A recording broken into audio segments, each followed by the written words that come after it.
మనం credit card bill కట్టడం ఒక్క రోజు లేట్ అయితే చాలు బ్యాంకులు లేట్ ఫీజులు వడ్డీల మీద వడ్డీలు వేసి ముక్కు పిండి వసూలు చేస్తాయి కదా. మరి అదే వ్యవస్థ మన డబ్బులు మనకి తిరిగి ఇవ్వాల్సి వస్తే? అవును, అది కూడా మన సొంత డబ్బుని మనకివ్వడానికి ఏళ్ల తరబడి లేట్ చేస్తే విచిత్రం ఏంటంటే వాళ్ళు ఒక్క రూపాయి కూడా వడ్డీ ఇవ్వరు. కరెక్ట్. ఈరోజు మనం డీకోడ్ చేయబోయే అత్యంత సంక్లిష్టమైన అంశం వెనుకున్న అసలు కథ ఇదే. ఈరోజు మన ఈ లోతైన విశ్లేషణకు స్వాగతం. ఈ సమగ్ర చర్చలో మనం ఈపీఎఫ్ఓ అంటే ఎంప్లాయీస్ ప్రావిడెంట్ ఫండ్ ఆర్గనైజేషన్ తీసుకొచ్చిన హయ్యర్ పెన్షన్ విధానం గురించి మాట్లాడుకోబోతున్నాం. నిజమే. ముఖ్యంగా ఈ పత్రాల ఆధారంగా చూస్తే సుప్రీంకోర్టు తీర్పులు, ఆ తర్వాత జరిగిన పరిపాలన వైఫల్యాలు, రిటైర్ అయిన వృద్ధులు ఎదుర్కొంటున్న వాస్తవ ఇబ్బందులు అన్నీ ఒకదానికొకటి ఎలా ముడిపడి ఉన్నాయో మనం స్పష్టంగా చూడొచ్చు. ఇది కేవలం రిటైర్ అయిన వాళ్ళ కథ మాత్రమే కాదు. రేపు మనం మన భవిష్యత్తు కోసం ఏదైనా స్కీమ్లో పెట్టుబడి పెట్టినప్పుడు ఆ సిస్టమ్ ఫెయిల్ అయితే మనం ఎలాంటి చిక్కులు ఎదుర్కోవాలో చెప్పే ఒక అద్భుతమైన కేస్ స్టడీ ఇది. సరే, దీన్ని వివరంగా విశ్లేషిద్దాం. అసలు ఈ హయ్యర్ పెన్షన్ గొడవ ఎక్కడ మొదలైంది? ఈ సమస్యను అర్థం చేసుకోవాలంటే మనం ముందుగా మన దేశంలోని ప్రావిడెంట్ ఫండ్ వ్యవస్థ ఎలా పనిచేస్తుందో, దానికి సంబంధించిన లెక్కలేంటో కొంచెం తెలుసుకోవాలి. ఓకే, అంటే ఆ బేసిక్ మ్యాథ్స్ అంటారా? అవును.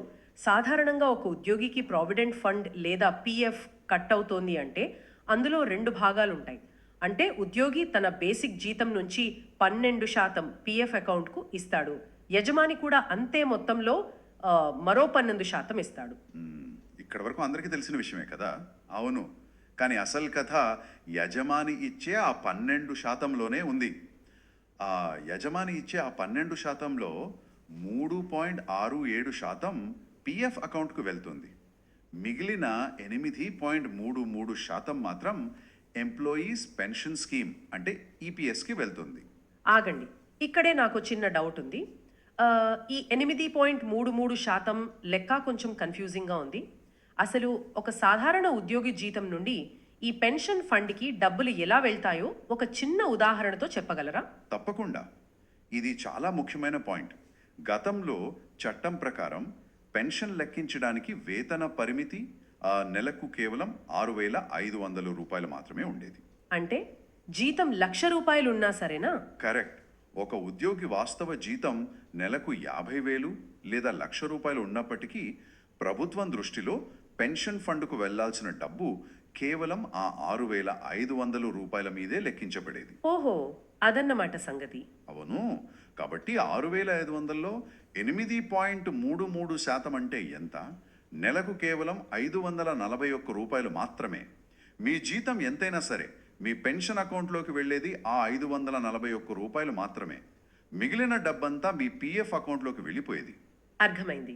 అంటే పిఎఫ్ అనేది మనం రిటైర్ అయ్యాక ఒకేసారి చేతికొచ్చే పెద్ద ఎఫ్డి లాంటిదైతే, పెన్షన్ అనేది ప్రతి నెల మనకు కొద్ది కొద్దిగా వచ్చే ఖర్చుల డబ్బు అన్నమాట. అయితే వాస్తవ జీతం మీద కాకుండా కేవలం 6,500 లిమిట్ పెట్టడం వెనుక లాజిక్ ఏంటి? అంటే అప్పట్లో సగటు జీతాలు ఆ స్థాయిలోనే ఉండేవి. కానీ కాలక్రమేణా జీతాలు పెరిగాయి కదా. ఉద్యోగులు, యజమానులు వాస్తవ జీతం మీద పిఎఫ్ చెల్లిస్తూ వచ్చారు. ఇక్కడే సుప్రీంకోర్టు ఒక కీలకమైన విషయాన్ని గమనించింది. అదేంటది? అక్టోబర్ 4, 2016న శ్రీ ఆర్సి గుప్తా కేసులో సుప్రీంకోర్టు ఒక చారిత్రాత్మక తీర్పు ఇచ్చింది. మన దగ్గర ఉన్న పత్రాల ప్రకారం చూస్తే ఉద్యోగి మరియు యజమాని ఇద్దరూ ఆ పరిమితికి మించి వాస్తవ వేతనంపై విరాళాలు చెల్లించినప్పుడు వారికి ఎక్కువ పెన్షన్ పొందే హక్కు ఉంటుందని కోర్టు స్పష్టం చేసింది. ఓహో, అంటే పిఎఫ్ అకౌంట్లో పోగుపడిన ఆ అదనపు డబ్బును పెన్షన్ ఫండ్కు బదిలీ చేయడం ద్వారా రిటైర్మెంట్ తర్వాత ఎక్కువ పెన్షన్ పొందవచ్చు అంటారా? ఖచ్చితంగా. కానీ ఇక్కడే ఒక సమస్య వచ్చింది. దశాబ్దాల కిందటి డబ్బును ఇప్పుడు పిఎఫ్ నుండి పెన్షన్ ఫండ్కు బదిలీ చేయడం అంటే అకౌంటింగ్ పరంగా అదొక పెద్ద తలనొప్పి కదా. నిజమే. దశాబ్దాల నాటి రికార్డులు వెతకాలి, ఏ నెలలో ఎంత జీతం ఉందో లెక్కించాలి, మళ్ళీ దాని మీద వడ్డీలు వేయాలి. ఇదంతా పెద్ద ప్రాసెస్ కదా. అవును. ఈ భారాన్ని మోయడం ఇష్టం లేకే ఈపీఎఫ్ఓ సంవత్సరాల తరబడి ఈ ప్రక్రియను జాప్యం చేస్తూ వచ్చింది. దీనివల్ల నవంబర్ 4, 2022న సుప్రీంకోర్టు మళ్ళీ జోక్యం చేసుకుని ఈ హయ్యర్ పెన్షన్ ఆప్షన్ల కోసం దరఖాస్తు చేసుకోవడానికి కేవలం 4 నెలల గడువు నిర్దేశించింది. అబ్బా, కేవలం 4 నెలేనా? ఈ గడువుల గురించే మనం ప్రధానంగా మాట్లాడుకోవాలి. ఎందుకంటే ఉద్యోగులు ఆన్లైన్లో ఆప్షన్ ఇవ్వడానికి ఈపీఎఫ్ఓ జూలై 11, 2023ని చివరి తేదీగా గీత గీసినట్టు నిర్ణయించింది. ఆ డేట్ దాటితే కుదరదు అని చెప్పేసింది. కరెక్ట్. కానీ ఇక్కడ విచిత్రం ఏంటంటే యాజమాన్యాలు అంటే కంపెనీలు ఉద్యోగుల వేతన వివరాలు సమర్పించడానికి మాత్రం ఈ గడువును అనేకసార్లు పొడిగించారు. అవును, ఇదొక లిమిటెడ్ టైం సేల్ లాంటిది అనిపిస్తుంది నాకు. ఒక షాపింగ్ మాల్లో కస్టమర్లకు ఒక రూలు, షాప్ యజమానులకు ఇంకో రూల్ ఉన్నట్లుంది. అసలు ఉద్యోగులకు ఖచ్చితమైన గడువులు పెట్టి యజమానులకు మాత్రం పదే పదే వెసులుబాటు కల్పించడం ఎందుకు? ఇక్కడ అత్యంత ఆశ్చర్యకరమైన విషయం ఏమిటంటే చట్టపరమైన నిబంధనలు అమలు చేయడంలో సంస్థల ప్రాధాన్యతలు ఎలా మారుతున్నాయో స్పష్టంగా కనిపిస్తోంది. వ్యవస్థలు ఎప్పుడూ కూడా ఆర్గనైజ్డ్గా ఉండే కంపెనీల వైపు మొగ్గు చూపుతాయి. అంటే వాళ్ళకి పని సులువు అవుతుందనా? అవును, వేలాది మంది ఉద్యోగుల పాత రికార్డులు ఒకేసారి కంపెనీల నుండి సేకరించడం సులువు కదా. కానీ సాధారణ ఉద్యోగికి ఆ గడువును కఠినంగా అమలు చేయడం వల్ల వ్యవస్థ తన ఒత్తిడిని పూర్తిగా సామాన్యుడిపై నెట్టేసినట్లయింది. నిజమే. ఒక ఇండివిజువల్ వాయిస్ కన్నా ఒక పెద్ద కంపెనీ వాయిస్ ఎప్పుడు గట్టిగానే వినపడుతుంది కదా. అలే, గడువులైతే విధించారు. ఆ గడువు లోపల ఉద్యోగులు ఆన్లైన్లో ఆప్షన్ కూడా ఇచ్చారు అనుకుందాం. ఆ తర్వాత అసలు ట్విస్ట్ మొదలైంది కదా. అవును, పాత పిఎఫ్ అకౌంట్ నుండి పెన్షన్ అకౌంట్కి బదిలీ చేయాల్సిన డబ్బు సరిపోకపోతే ఈపీఎఫ్ఓ ఒక డిమాండ్ నోటీస్ ఇస్తుంది. మీరు ఇంత డబ్బు కడితేనే మీకు హయ్యర్ పెన్షన్ వస్తుంది అని. ఇక్కడే అసలైన ఆసక్తికరమైన విషయం దాగి ఉంది. మరి ఆ విషయం ఆ ఉద్యోగులకి ఎలా తెలిసింది? ఈ డిమాండ్ నోటీసులను ఈపీఎఫ్ఓ కేవలం ఇంటర్నెట్లో తమ వెబ్సైట్ పోర్టల్లో మాత్రమే అప్లోడ్ చేసింది. కనీసం ఒక్క లెటర్ పంపలేదు. అవును, అస్సలు ఏ సమాచారం లేదు. పోనీ మీకు డిమాండ్ నోటీస్ వచ్చింది, ఆన్లైన్లో చెక్ చేసుకొని డబ్బు కట్టండి అని ఒక్క చిన్న ఎస్ఎంఎస్ కూడా పంపలేదు. ఇదెలా ఉందంటే ఒక ఉపాధ్యాయుడు పిల్లలకి హోంవర్క్ ఇచ్చి దాన్ని ఎవ్వరికీ చెప్పకుండా స్కూల్ వెబ్సైట్లో ఎక్కడో దాచిపెట్టి మరుసటి రోజు విద్యార్థులు హోంవర్క్ చెయ్యలేదని వారిని కొట్టినట్లుగా ఉంది. ఇది చాలా ఖచ్చితమైన పోలిక. దీన్ని మనం విస్తృత కోణంలో చూస్తే సాంకేతికతను సంస్థలు తమ సౌలభ్యం కోసం వాడుకుంటున్నాయే తప్ప లబ్ధిదారుల సౌకర్యం కోసం కాదని స్పష్టంగా అర్థమవుతోంది. ఇక్కడ ఒక పెద్ద వ్యంగ్యం ఉంది తెలుసా? ఏంటది? ఇదే ఈపీఎఫ్ఓ సంస్థ ప్రతి సంవత్సరం పెన్షనర్ల పుట్టినరోజు నాడు వాళ్ళ ఫోన్కి ఖచ్చితంగా ఎస్ఎంఎస్ పంపుతోంది. మీ పుట్టినరోజు వచ్చింది, వెంటనే మీ లైఫ్ సర్టిఫికేట్ సమర్పించండి అని. అబ్బా, నిజంగానా? అంటే వాళ్ళ దగ్గర అందరి ఫోన్ నంబర్లు, ఆటోమేటిక్ మెసేజ్ పంపే సిస్టమ్ అంతా ఉందన్నమాట. అవును, లైఫ్ సర్టిఫికేట్ కోసం మెసేజ్ పంపగలిగిన వ్యవస్థ వాళ్ళ జీవితకాలపు పొదుపుకు సంబంధించిన ఒక కీలకమైన నోటీసు వచ్చినప్పుడు మాత్రం ఎందుకు మౌనంగా ఉండిపోయింది? అదే కదా అసలు లాజిక్కి అందని విషయం. దీని ఫలితం ఎంత దారుణంగా ఉందో మనం ఊహించవచ్చు. ఎక్కడో మారుమూల గ్రామాలలో ఉన్న వృద్ధులకు ఇంటర్నెట్ అంటే ఏంటో తెలియకపోవచ్చు.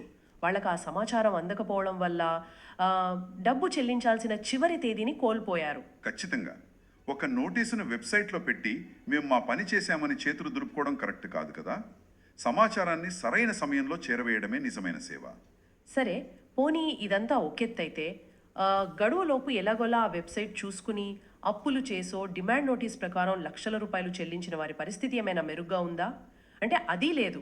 అవును, ఇక్కడ సిస్టమ్ యొక్క ఏకపక్ష వైఖరి చాలా దారుణంగా ఉంటుంది. డిమాండ్ నోటీస్ రాగానే ఉద్యోగులు డబ్బు చెల్లించడానికి ఖచ్చితమైన గడువు ఉంటుంది. కానీ ఆ డబ్బు స్వీకరించిన తర్వాత హయ్యర్ పెన్షన్ మంజూరు చేయడానికి ఈపీఎఫ్ఓకి ఎలాంటి ఖచ్చితమైన కాలపరిమితి లేదు. అయ్యో, అంటే డబ్బు తీసుకుని సైలెంట్ అయిపోతారా? అవును, చాలామంది ఉద్యోగుల విషయంలో వాళ్ళు డబ్బు చెల్లించి నెలల తరబడి అవుతున్నా, కొన్నిసార్లు ఏడాది గడిచినా కూడా ఇంకా పెన్షన్ పేమెంట్ ఆర్డర్స్ అంటే పీపీఓలు జారీ కాలేదు. అంటే దీని అర్థం ఏమిటి అసలు? ఇది అచ్చం మనం మొదట్లో మాట్లాడుకున్న బ్యాంకుల వడ్డీల వ్యవహారం లాగానే ఉంది. ఉద్యోగులు డబ్బు కట్టడం లేట్ అయితే వడ్డీ కట్టాలి. కానీ అదే ఈపీఎఫ్ఓ వాళ్ళకి ఇవ్వాల్సిన బకాయిలు చెల్లించడంలో ఏడాది పాటు జాప్యం చేసినా సరే వాళ్ళు ఎలాంటి వడ్డీ ఇవ్వరు. జారీ చేసే నాటికే హయ్యర్ పెన్షన్ లెక్కలు పూర్తయి ఉన్నప్పటికీ చెల్లింపులో జాప్యం చేయడం కేవలం వాళ్ళ పరిపాలన లోపమే. వాళ్ళ ఇంటర్నల్ ప్రాసెస్కి సమయం పడితే ఆ భారాన్ని ఉద్యోగి ఎందుకు భరించాలి? 100% కరెక్ట్. ఆ వయసులో ఆ మెడికల్ ఖర్చులకు ఆ డబ్బు మీద ఎంత ఆధారపడి ఉంటారో. సమాచారం అందక గడువు కోల్పోయిన వారు ఒకవైపు, అప్పు చేసి డబ్బు కట్టిన పెన్షన్ రాని వారు మరోవైపు. మరి ఇంతలా నష్టపోతున్న ఈ వృద్ధులకున్న చట్టపరమైన పరిష్కారం ఏమిటి? కోర్టుల చుట్టూ తిరగడం కష్టం కదా. అవును, కానీ ఇక్కడ ఒక చాలా ముఖ్యమైన చట్టపరమైన మార్గం ఉంది. అదే వినియోగదారుల పరిష్కార వేదికలు, అంటే కన్స్యూమర్ రిడ్రెసల్ ఫోరమ్స్. సమాచారం ఇవ్వకపోవడం మరియు సేవలలో లోపానికి గాను బాధిత ఉద్యోగులు నేరుగా కన్స్యూమర్ ఫోరంను ఆశ్రయించవచ్చు. ఆగండి. కన్స్యూమర్ ఫోరం అంటే మనం ఏదైనా వస్తువు కొని పాడైతే వెళ్తాం కదా. ఈపీఎఫ్ఓ అనేది ప్రభుత్వ సంస్థ కదా, దాని మీద వినియోగదారుల కోర్టులో ఎలా కేసు వేస్తారు? ఇది ఒక ముఖ్యమైన ప్రశ్నను లేవనెత్తుతోంది. ఇక్కడ మనం గమనించాల్సింది ఏంటంటే, ఈపీఎఫ్ఓ అనేది కేవలం ప్రభుత్వ నిధులతో ఉచితంగా నడిచే సంస్థ కాదు. యజమానులు దీన్ని నిర్వహించడానికి ప్రతి నెల అడ్మినిస్ట్రేటివ్ మరియు ఇన్స్పెక్షన్ ఛార్జీలు చెల్లిస్తున్నారు. ఓహో, అంటే ఫ్రీ సర్వీస్ కాదనమాట. కరెక్ట్. ఎప్పుడైతే ఒక సేవకు నిర్వహణ రుసుము చెల్లించబడుతుందో అప్పుడు వాళ్ళు సేవా ప్రదాతలు అవుతారు, ఆ ఉద్యోగులు వినియోగదారులు అవుతారు. కాబట్టి కన్స్యూమర్ చట్టం వీరికి కూడా వర్తిస్తుంది. అద్భుతం. దీన్ని ఒక చిన్న ఉదాహరణతో చూద్దాం. మనం ఒక అపార్ట్మెంట్లో ఉంటూ మెయింటెనెన్స్ ఫీజు కట్టినప్పుడు సదుపాయాలు లేకపోతే ఎలా నిలదీస్తామో ఇక్కడ కూడా అంతే కదా.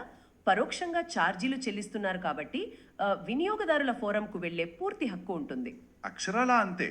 ప్రతి సంవత్సరం వాళ్ళ వార్షిక నివేదికల్లో తమ సేవల గురించి ఎంతో గొప్పగా చెప్పుకుంటారు. అలాంటప్పుడు ఒక సామాన్య ఉద్యోగికి కనీసం ఒక ఎస్ఎంఎస్ పంపడానికి ఆ సేవా దృక్పథం ఎందుకు లేదు అనేది ఇక్కడ అసలు ప్రశ్న. ప్రభుత్వ సంస్థలు జవాబుదారీతనం నుండి తప్పించుకోలేవు అని ఈ చట్టం స్పష్టం చేస్తోంది. నిజమే. ఇప్పుడు దాకా మనం చర్చించిన విషయాలను ఒక్కసారి సంగ్రహిద్దాం. సుప్రీంకోర్టు సదుద్దేశంతో ఇచ్చిన తీర్పులు క్షేత్రస్థాయిలో అధికారుల నిర్లక్ష్యం వల్ల ఎలా నీరుగారిపోయాయో మనం చూసాం. కనీసం ఒక చిన్న ఎస్ఎంఎస్ పంపకపోవడం, వడ్డీల విషయంలో ద్వంద్వ ప్రమాణాలు పాటించడం, ఇవన్నీ సిస్టమ్ వైఫల్యాలే. అవును, కానీ వినియోగదారుల ఫోరం రూపంలో ఒక ఆశాకిరణం ఉంది. ఎవరైనా ఉద్యోగులు ఇలాంటి ఇబ్బందులు పడుతుంటే వారు ఖచ్చితంగా న్యాయం పొందవచ్చు. ముగించే ముందు ఒక ఆలోచింపచేసే ప్రశ్నను ఇక్కడ వదిలి వెళ్ళాలి అనుకుంటున్నాను. మన భవిష్యత్తును సురక్షితం చేయడానికి ఏర్పాటు చేయబడిన వ్యవస్థలే సాంకేతికతను సాకుగా చూపి న్యాయాన్ని దూరం చేస్తే ఇక సామాన్యులు ఆ సాంకేతికతను తమ పారదర్శకత ఆయుధంగా ఎలా మలుచుకోవాలి? పెన్షన్ అనేది ప్రభుత్వ దయాదాక్షిణ్యం కాదని, అది ఉద్యోగి హక్కు అని ఈ వ్యవస్థలు ఎప్పటికీ గుర్తిస్తాయి. ఈ ప్రశ్న గురించి మరింత లోతుగా అన్వేషించండి. మరో ఆసక్తికరమైన అంశంతో మళ్ళీ కలుద్దాం.